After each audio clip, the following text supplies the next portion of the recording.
Assalamu alaikum warahmatullahi wabarakatuh. Ndugu zangu katika imani, tukiwa tupo katika mwezi mtukufu wa Ramadhani, tukikumbushana mambo ya aina mbalimbali. Leo tutakumbushana kuhusu ulaji wa kupita kiasi. Kuna baadhi ya watu hasa katika hichi kipindi cha mwezi mtukufu wa Ramadhani wanakula kupita kiasi, jambo ambalo ni kinyume cha malengo ya mwezi mtukufu wa Ramadhani. Ramadhani ina malengo mawili. Lengo la kwanza ni takwa, kuuzoesha moyo wako kuepuka mambo mabaya na kuuzoesha moyo wako kufanya mambo mema. Lakini lengo la pili ni kuzoesha mdomo na tumbo lako, kuacha mazoea ya kula ovyo, kuacha mazoea haya, kwa sababu wako wenzako wanaokaa na njaa na wewe upate hisia, ujue kwamba maskini wanaishije. Lakini kinyume chake, watu Ramadhani ndio wanakula mpaka watu wanatapikizana, watu wanakula kiasi kwamba mpaka hawawezi kwenda kuswali tarawih.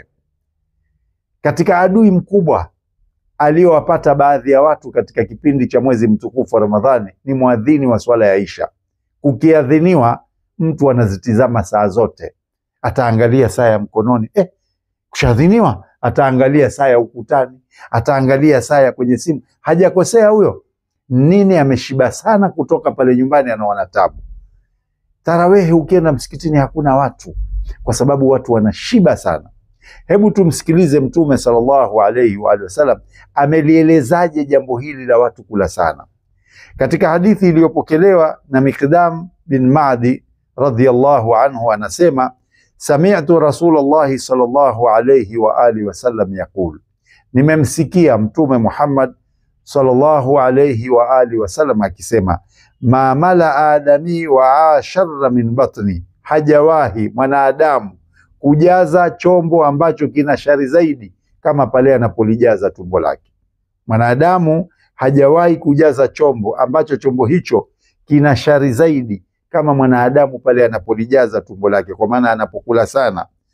Anasema sallallahu alaihi wasallam, bihasmi ibn adam ukulatu yuqimna sulbahu, inamtosha mwanadamu kula vitonge vidogo ambavyo vitausimamisha mgongo wake. Asema fa inkana la mahalla, ikiwa hakuna budi mwanadamu huyu lazima ale, fa thuluthun li taami, basi thuluthi moja iwe ya chakula, wa thuluthun li sharabi, na thuluthi moja iwe ya kinywaji, wa thuluthun li nafasi, na thuluthi moja iwe ni kwa ajili ya hewa. Ndugu zangu katika imani, hapa Mtume sallallahu alayhi wa sallam anatutahadharisha na kutufundisha namna ya kula.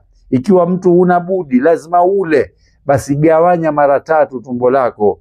Upande mmoja tia chakula, upande mmoja tia kinywaji, na upande mmoja bakisha hewa.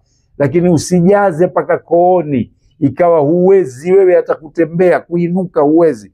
Hii ni hatari kwa afya yako.